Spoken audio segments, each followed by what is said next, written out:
Damai sejahtera Allah Bapa yang melampaui segala akal, itulah kiranya menyertai hati dan pikiranmu di dalam Kristus Yesus Tuhan kita. Amin.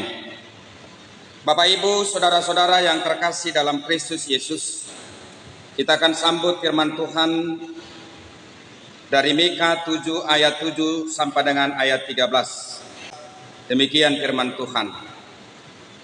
Tetapi aku ini akan menunggu-nunggu Tuhan, akan mengharapkan Allah yang menyelamatkan aku. Allahku akan mendengarkan aku. Janganlah bersukacita atas aku, hai musuhku, sekalipun aku jatuh.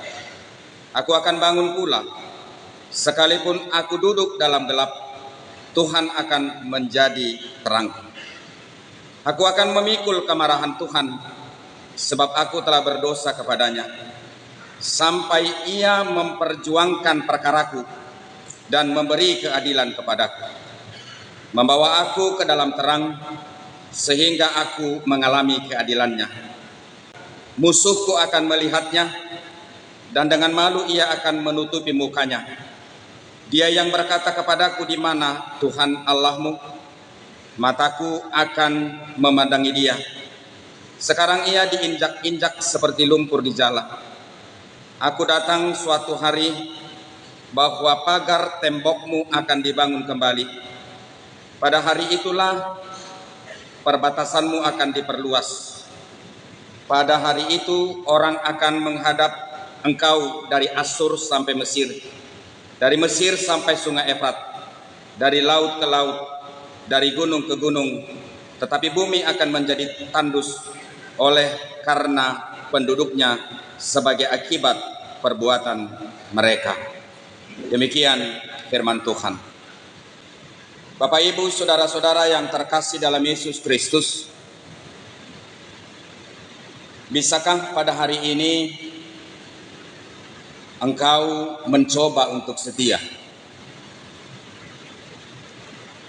Dari apa yang sedang kamu geluti, dari apa yang sedang kamu kerjakan, dari apa yang sedang kamu tekuni. Mungkin pada hari ini tidak ada orang lain yang menoleh kepadamu. Tapi sadar tidak Bapak Ibu saudara-saudara, ketika engkau bersabar,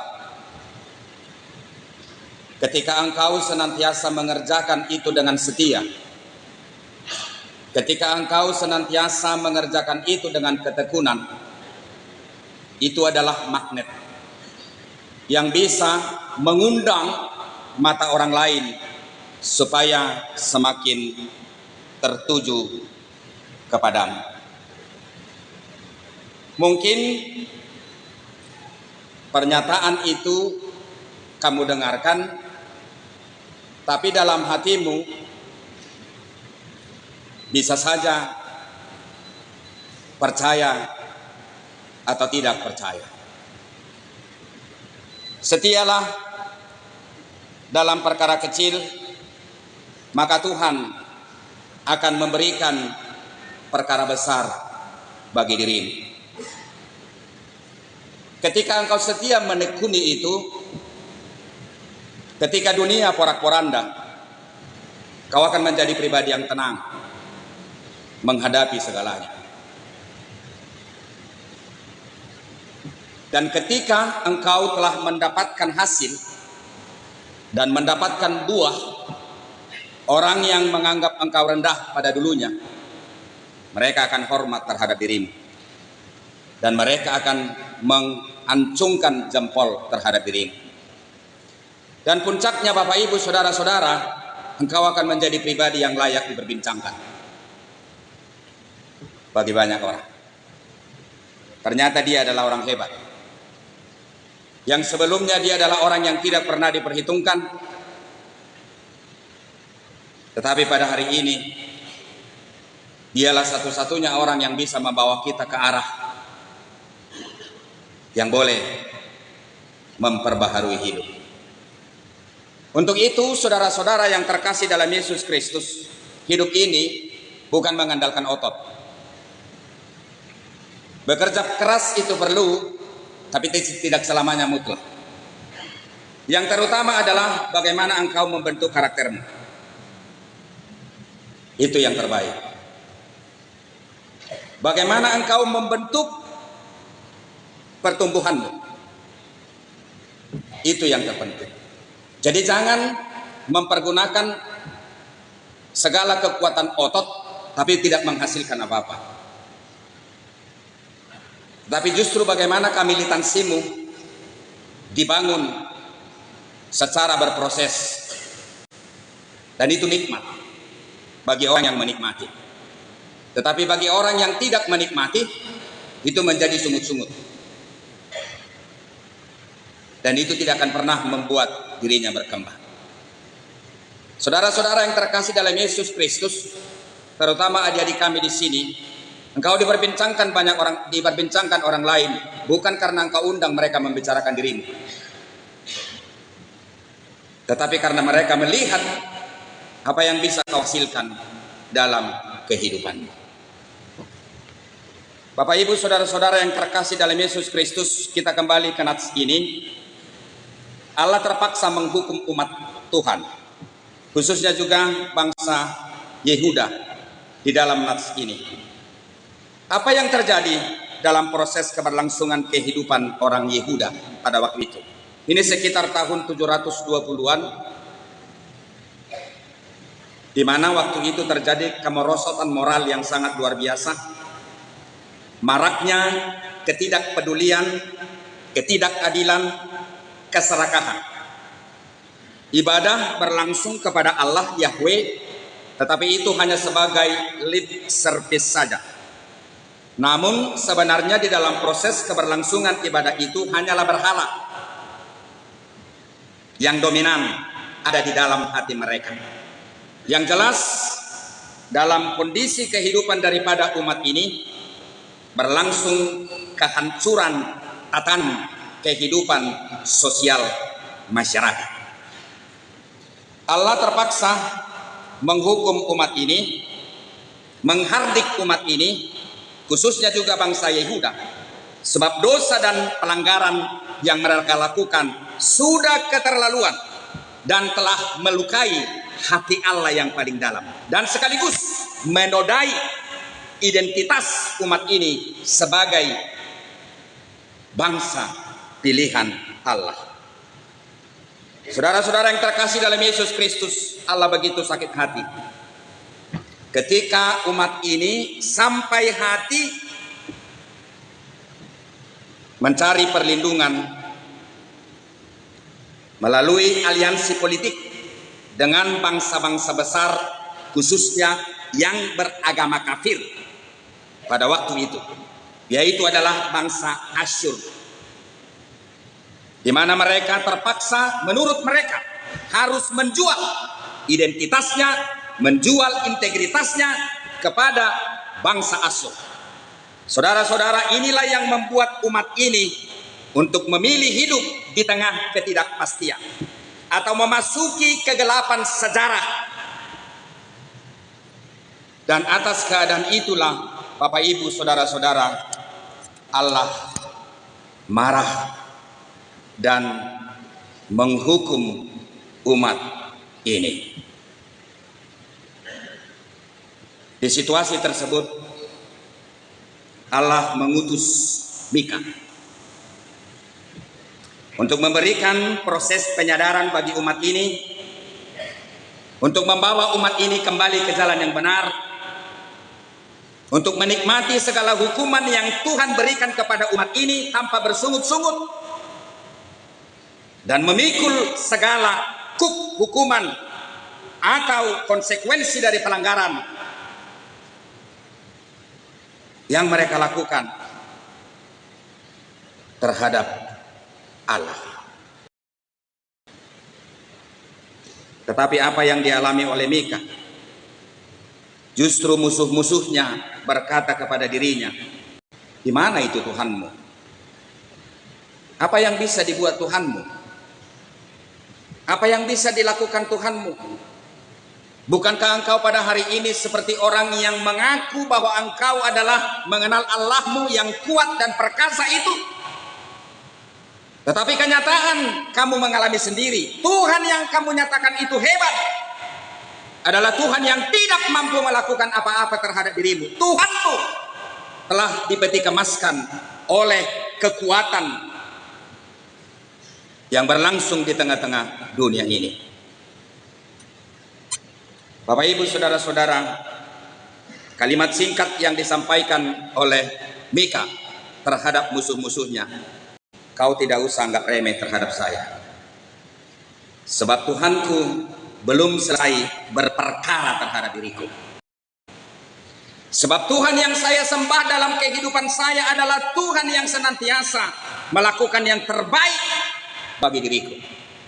Pada saat ini ketika engkau melihat aku terjatuh dan sepertinya aku berada di dalam kegelapan, Allah belum selesai berkarya atas diriku. Adakah saudara pada hari ini sedang bergumul untuk meniti masa depan ini? Bergumul dengan kemiskinan, bergumul dengan ketidakmampuan, bergumul dengan ketidakadilan. Seakan-akan tidak ada yang berpihak bagi dirimu. Dan orang lain mengejek engkau sebagai orang yang percaya. Orang lain meremehkan engkau sebagai orang yang sedang bekerja keras pada hari ini. Dan kamu yakin ketika engkau melakukan itu dengan konsisten, 10-20 tahun ke depan semua mata akan tertuju kepada dirimu. Amin. Harus begitu. Jadi dalam nats ini mendapat ejekan yang sangat luar biasa. Di mana itu Tuhan? Nggak ada kekuatannya. Takkan mampu melakukan sesuatu kebaikan terhadap dirimu. Tuhanmu itu tidak akan mampu mengangkat engkau dari derita pergumulan, penderitaan yang sedang kamu alami pada hari ini. Tetapi Mika mengatakan, Allahku belum selesai berperkara dengan diriku. Dia akan menggiring aku di perjalanan yang sepertinya tidak ku mengerti. Berada di dalam kegelapan. Tapi engkau harus tahu, Allahku itu bisa bekerja sekalipun di dalam kegelapan. Karena Allahku tidak pernah kalah dengan kegelapan. Dia akan menghantarkan aku melihat keadilan Tuhan. Jadi bisa saja Bapak Ibu saudara-saudara pada hari ini kita mengalami sebuah tragedi kehidupan. Dan sepertinya kita memberikan kesimpulan bahwa dalam keberlangsungan tragedi kehidupan itu Allah tidak adil. Allah tidak berbuat apa-apa. Atau Allah tertidur. Allah tidak mampu melakukan tindakan apa-apa. Tetapi pada hari ini melalui kitab Mika ini, khususnya melalui kepribadian daripada Nabi Mika, dia benar-benar meyakini dan mempercayai bahwa Allah itu adalah Allah yang senantiasa bekerja. Tema kita pada hari ini khususnya di Minggu Advent yang ketiga adalah membahas soal pengharapan. Pak Kirimon, adik-adik kami yang kami kasihi di sini, ketika engkau berharap, engkau bukan berharap kepada Allah yang mati. Ketika engkau berharap kepada Allah yang hidup, tentunya engkau juga harus berharap sebagai pribadi yang aktif, bukan pribadi yang pasif. Sebab kita adalah mempercayai Allah yang senantiasa aktif. Dan bukan hanya aktif, tapi dia adalah Allah yang senantiasa setia. Jadi orang Kristen yang menyatakan dirinya terkhusus di Minggu Advent yang ketiga ini boleh membangun pengharapan terhadap Allah yang dia kenal, khususnya di dalam Kristus Yesus yang telah lahir bagi umat manusia, di dalam pengharapan yang aktif. Dan ketika kita berharap, bukan kita membangun toleransi atas diri kita, nimbrung kepada proses penderitaan, bukan. Kita bukan sebagai objek penderita dalam hal itu. Tetapi peranan kita dalam proses penderitaan yang terpaksa juga Tuhan lakukan terhadap diri kita, sebagaimana Allah terpaksa melakukan hukuman terhadap umat ini untuk memulihkan, untuk membangun kembali harkat dan martabat umat ini. Justru Tuhan mau supaya mereka tidak menjadi pribadi yang bersungut-sungut, tetapi pribadi yang berkenan memasuki proses pembaharuan itu. Jadi buat adik-adik kami di sini, apalagi selagi muda, jangan bersungut-sungut. Percayalah, lakukan dengan tekun.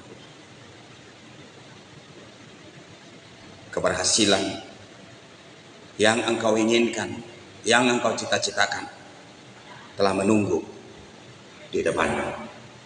Asal engkau setia, sabar, konsisten, dan kemudian senantiasa membekali diri, bangun konektivitas, pandai berteman, ramah terhadap semua orang, rendahkan hatimu, dan jangan pernah sombongkan apa yang telah engkau miliki. Dan kemudian jangan pernah andalkan pikiranmu, tapi andalkanlah Tuhan. Sekalipun engkau berada di dalam posisi kegelapan, tidak ada yang berpihak bagi dirimu, tetapi ketika Tuhan bersama dengan dirimu, engkau akan menang. Ada seorang laki-laki melihat seekor burung bersarang dekat dengan air terjun. Lalu dia berpikir, kenapa burung ini mengambil tempat di situ? Bukankah dia tidak merasa bising? Bukankah dia tidak merasa dirinya dekat dengan bahaya? Tetapi kembali dia mempertajam perenungannya. Ternyata ketika kita membicarakan kenyamanan, ketika kita membicarakan pengharapan, sama seperti anak burung yang senantiasa dihinggapi atau dibungkus oleh sayap induk daripada burung itu, sekalipun ada yang ribut di sana sini, sekalipun suara air terjun itu mengganggu keberadaan orang lain, tetapi ketika dia merasa aman dan nyaman, bagaimana Tuhan memeluknya, bagaimana Tuhan menggenggamnya, bagaimana Tuhan menjaganya, bagaimana Tuhan memelihara dirinya, bagaimana Tuhan membuat hidupnya selalu hangat. Sekalipun ada air terjun, suara air terjun, bahkan bahaya daripada air terjun itu bisa saja sampai kepada dirimu, dia tidak peduli. Karena ketenangan yang dia bangun dalam dirinya bukan dari konteks apa yang ada di luar daripada dirinya, tapi konteks yang dia bangun yang ada dalam dirinya sendiri. Jadi silahkan, kalaupun ada air terjun di samping rumahmu yang sepertinya mengganggu tidurmu, tidurlah dengan nyenyak. Sekalipun ada air terjun yang sepertinya mengancam nyawamu, gak usah peduli. Lakukan aktivitasmu dengan baik. Kemudian pertanggungjawabkan, persembahkan dirimu kepada orang lain, kejujuranmu, keramahanmu, kebaikanmu, itu modal. Miliuner sekalipun bisa akan mencari engkau ketika engkau bisa menunjukkan itu. Orang pintar sudah banyak sekarang, tapi yang memiliki integritas sedikit. Sebenarnya Tuhan kita itu tidak mungkin lagi menentukan ukuran standar barometer yang boleh dia pegang sebagai Allah pemilik kita untuk melihat diri kita baik atau tidak melalui perilaku kita, melalui kesetiaan kita, melalui kekudusan kita dalam kehidupan ini. Gak mungkin. Karena apa? Karena kau tidak mungkin kudus. Karena apa? Karena engkau tidak mungkin baik. Karena apa? Karena engkau tidak mungkin setia. Jadi ukuran ini tidak mungkin Tuhan pakai atas dirimu. Kalau saudara baca Rom 3 ayat 23 mengatakan, pada dasarnya manusia adalah pendosa. Dan manusia itu tidak ada yang mulia. Dan tidak ada yang berkenan. Sebab semua manusia telah kehilangan kemuliaan Tuhan. Lalu pertanyaan, Amang Pendeta, kalau memang kebaikan tidak, kesetiaan tidak, kekudusan tidak, loyalitas tidak, Lalu apa yang menjadi ukuran Tuhan terhadap diri kita untuk menentukan diri kita baik kepada dirinya? Ukuran yang terindah yang Tuhan pakai untuk melihat kualitas sikap dan tindakanmu bagaimana ketika Tuhan memproses engkau, ketika Tuhan menghukum engkau, ketika Tuhan menghardik engkau, ketika Tuhan terpaksa mencambuk engkau. Demi apa? Demi masa depan.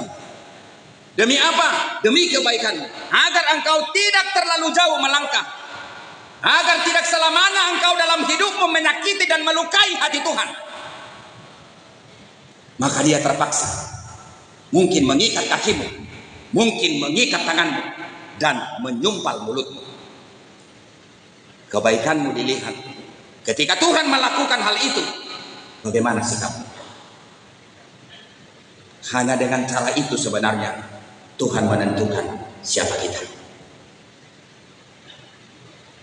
Karena kalau kita jujur, ketika kita mengalami penderitaan, ketika sepertinya Tuhan menghukum kita, kita kan sering berpikir seperti ini. Ah, Tuhan ini nggak adil. Sebenarnya bukan saya loh yang berhak mengalami kejadian seperti ini.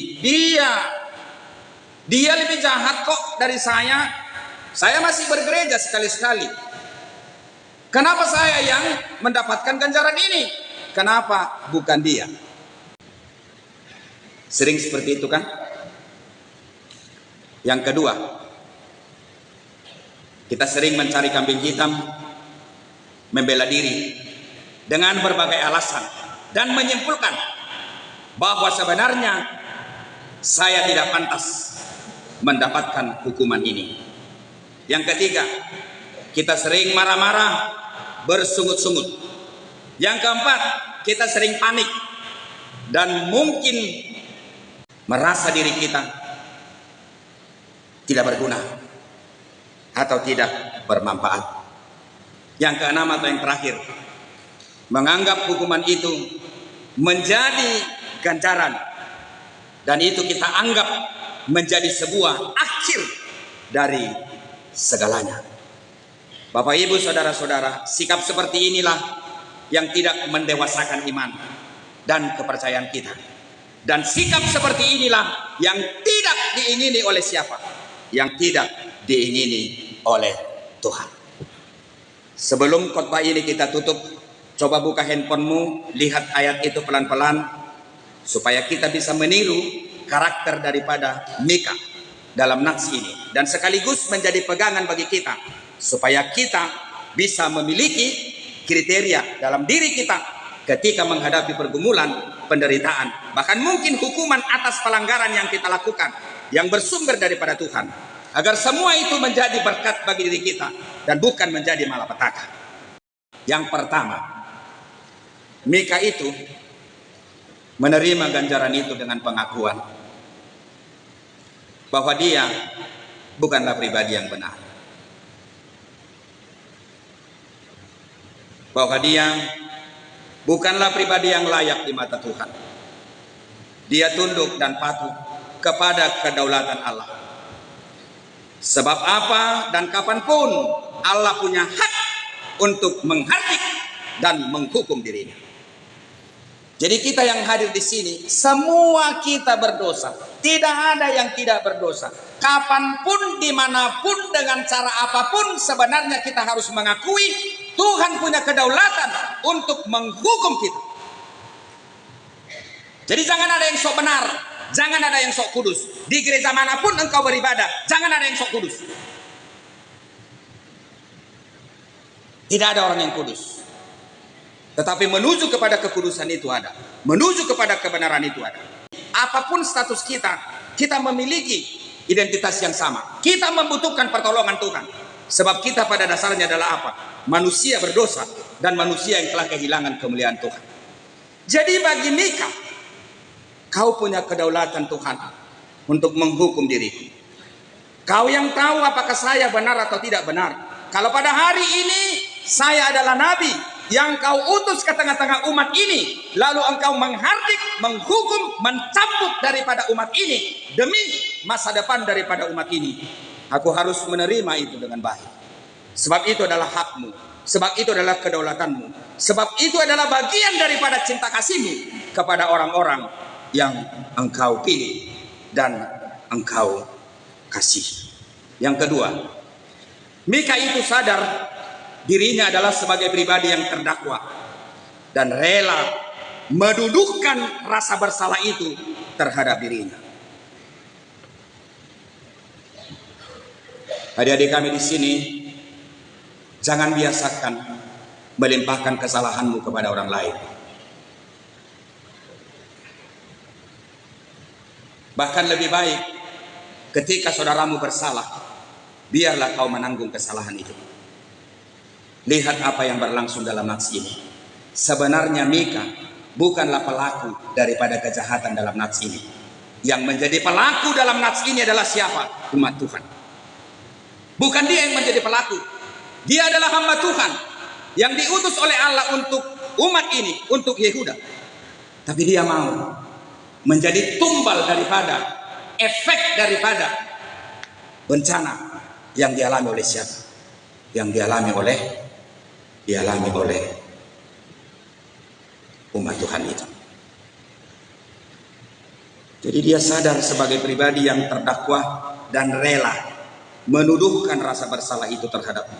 Yang ketiga, dia mengakui karakter habitat dirinya sebagai manusia memiliki habitat karakter keberdosaan atau kegelapan, dan itu ada pada dirinya dan itu juga ada pada dunia dan masyarakat sekitarnya. Jadi sekalipun dia nabi, dia mengaku dia dekat dengan kejahatan itu. Dia dekat dengan perilaku yang tidak berkenan di hadapan Tuhan. Karena karakter habitat keberdosaan itu ada pada dirinya. Yang keempat, ini yang paling indah. Sekalipun aku harus terjatuh dan aku sepertinya berada di dalam kegelapan, aku tahu Tuhan, Engkau belum selesai berperkara dengan diriku. Mika tidak pernah menyalahkan orang lain. Justru dia mengatakan, ini adalah kesalahan saya. Dan yang paling indah dalam nats itu, aku akan memikulnya. Perhatikan, ayat berapa itu? Aku akan memikulnya. Ayat berapa Bapak Ibu Saudara-saudara? Ayat berapa? Ya. Sangat indah itu ayat nats itu. Aku akan memikul. Adik-adik kami di sini yang terkasih, dia tidak lari dari konsekuensi akan pelanggarannya, tetapi dia menegakkan kepalanya untuk menanggung segalanya. Apa persoalan hidupmu sekarang? Itu adalah mungkin konsekuensi dari proses keberlangsungan hidup. Jangan kau sesali orang tuamu miskin. Jangan kau sesali ketika engkau menderita pada hari ini. Jangan kau lihat orang lain yang kaya sana. Jadi banyak sekarang ini kebahagiaannya happiness pada diri orang lain. Jadi perlu untuk adik-adik kami di sini bangun kesederhanaan berpikir. Atau perlu saya katakan kepada kalian, bangun emotion kultur dalam dirimu. Budaya berpikir sederhana. Gak semua bisa kita capai. Kita memiliki keterbatasan. Satu aja tekuni, maka engkau akan ahli di bidang itu. Sama seperti uraian tadi, akhirnya orang lain akan melihat engkau dengan melotot di hari yang akan datang. Jadi dia mengatakan, Allahku belum selesai berperkara dengan diriku, aku akan pikul. Aku akan setia dengan konsekuensi pelanggaran yang aku lakukan. Sekalipun umatmu yang melakukan ini, saya akan jalani Tuhan. Saya akan nikmati Tuhan. Saya akan pikul Tuhan. Sekalipun aku lelah, sekalipun aku penuh dengan keringat, sekalipun aku harus menangis, dosa ini akan kupikul demi umat ini, supaya umat ini engkau pulihkan, engkau angkat dari kegelapan menuju kepada terang kelahiran Kristus. Yang ketujuh, Bapak Ibu Saudara-saudara, Mika itu senantiasa berharap dengan tenang, penuh dengan kesabaran, berharap dengan ketekunan, sebab ia tahu Allah itu bukanlah objek pengharapan yang pasif, tetapi dia adalah Allah yang senantiasa patut menjadi tempat pengharapan, yang senantiasa membuat kita aktif, sebab dia adalah Allah yang aktif dan dia adalah Allah yang senantiasa setia. Kesimpulannya, buat saudara-saudara yang terkasih di sini, marilah kita membangun iman kita yang bersifat monumental. Sekali berjuang, sekali berusaha. Jadi letakkan imanmu itu tidak menjadi iman murahan. Jangan kau jual integritasmu, jangan kau jual identitasmu, tapi bangunlah iman yang bersifat monumental, iman yang senantiasa merekat kepada Allah.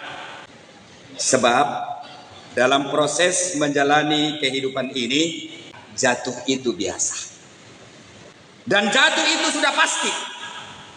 Tetapi kebangkitan bagi anak-anak Tuhan itu pilihan. Sebab jatuh bukan berarti akhir daripada hidup seseorang untuk mengetahui kepada siapa dia harus kembali,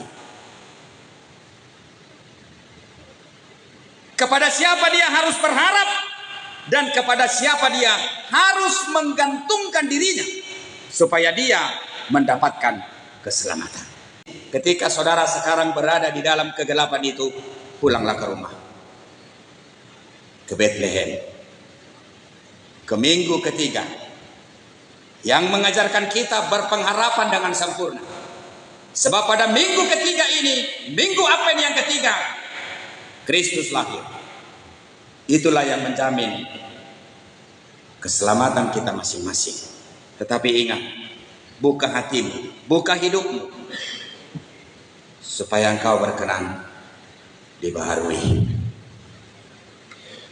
Mari berjuang bersama pembaharuan yang bersumber dari Tuhan, demi masa depan, demi kualitas, demi identitas, demi integritas yang teruji dan layak di hadapan Tuhan.